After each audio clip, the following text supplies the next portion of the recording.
Hello বন্ধুরা, সবাই কেমন আছো? আশা করি ভালো আছো। আমিও ভালো আছি। তো আজকে তোমাদের সামনে চলে এসেছি ছোট্ট একটা মিনি ব্লগ নিয়ে। তো আজকে আমার কাছে একটা স্পেশাল দিন, সেটা তোমাদেরকে পোস্ট করে দেখিয়ে দিয়েছি। তো এখন যাবো একটু মার্কেটিংয়ে। তো তোমরা এই মিনি ব্লগটি দেখতে থাকো, সঙ্গে থাকতে চলো। এই দেখো বন্ধুরা, এই শার্টটা এনেছি তোমাদের দাদাভাইয়ের জন্য। তো তোমাদেরকে তো দেখিয়ে দিলাম বন্ধুরা। তো এখন রেডি হবো, তো চলো সঙ্গে থাকো।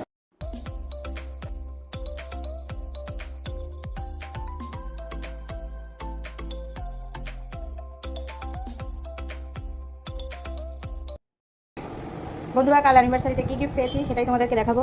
এই দেখো, তোমাদের দাদাভাই দিয়েছে সিলভার শাখা বাঁধানো, কলা বাঁধানো, আর মা দিয়েছে এই দুটো রিং। এটা আমি তোমাদের দাদাভাইকে দিয়েছি, এটা দিয়েছে আমার মা তোমাদের দাদাভাইকে।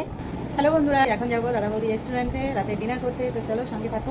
তো বন্ধুরা, চলে এসেছি দাদা বৌদি রেস্টুরেন্ট। তো বন্ধুরা, রাতে ডিনার করে চলে এসেছি বাড়িতে। তো এই ভিডিওটি কেমন লাগলো অবশ্যই কমেন্ট বক্সে জানিও। সবাই ভালো থেকো, সুস্থ থেকো, টাটা, গুড নাইট।